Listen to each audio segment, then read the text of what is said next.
มาสบายดีหมู่เพื่อนทุกคนเนาะมีสิพามาเฮ็ดวิธีการเฮ็ดเลื่อยเหล็กเศษเนาะสเตอร์เก่าที่ว่ามาเฮ็ดของดูดลูกวานเนาะหาเหล็กหาน็อตหาเหล็กแปรมาจ่อหัดน็อตหันจับกันไว้พี่น้องที่หลังจากเศษเหล็กเฮาก็มาจอดติดน็อตใส่เนาะจอดใส่ให้สำเร็จแล้วก็มาลองหันน็อตใส่น็อตหลังจากหันน็อตเสร็จแล้วก็นัดจอดติดพี่น้องจอดหันไว้นิดนึงแล้วก็จอดติดหัวมันไว้เพื่อว่าบ่ให้มันหลุดออกเนาะแล้วก็มาเกียร์มันเป็นม่วนๆที่ว่ามันไปเข้ากับหัวคู่ลูกปืนหรือว่าลูกวานลาวของว่าลูกวานเนาะเพราะว่าสิดึงออกมาได้ทุบๆลูกวานลงบนแล้วก็มาร์กไว้เฮ็ดเป็นบักพี่น้องเขียนแต้มไม้ไว้เฮ็ดเพื่อเฮาสิบักขอไว้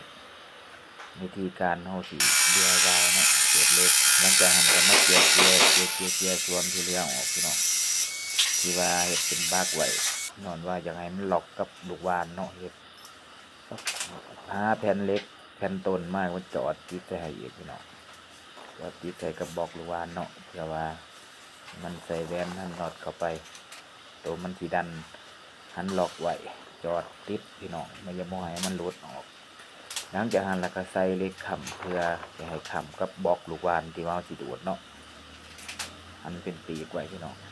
ไปซุบลองกันบางเรื่อยพี่น้องเอาลูกวานออกจากเปลืองเนาะหลังจากนั้นก็หันให้มันแน่นตึงพี่น้องตึงที่ว่ามันจะตึงได้หันน็อตดันลงไปหันดันไม่ล็อกไว้หลังจากหันเอาขาล็อกใส่พี่น้องขาล็อกใส่กับที่ว่าเราต้องการเอาออกหลังจากนั้นกันหันน็อตใส่น็อต17หันล็อกเข้าไปมันก็คอยสูดออกพี่น้องเนาะบ่จำเป็นว่าสิไปหาซื้อเศษเหล็กให้อยู่เฮือนมีเป็นพวกสเตอร์เก่าหรือว่าเป็นเหล็กเนาะเก็บข้างบ้านข้างเรือนมาเฮ็ดแบบสวยงามพี่น้องหลังจากนั้นก็ใส่รองหันล็อกออกมานี่หลังจากสำเร็จแล้วก็สิประมาณนี้พี่น้องสวยงามหลายเนาะเพราะว่าอยากให้มันงามกว่านี้ก็แม่นเอาสีสเปรย์มาฉีดใส่อีกพี่น้องที่ว่าแข็งแรงเนาะแข็งแรงที่ว่าแข็งแรงที่สุดดึงลูกวานใหญ่ลูกวานน้อยออกเบิดพี่น้อง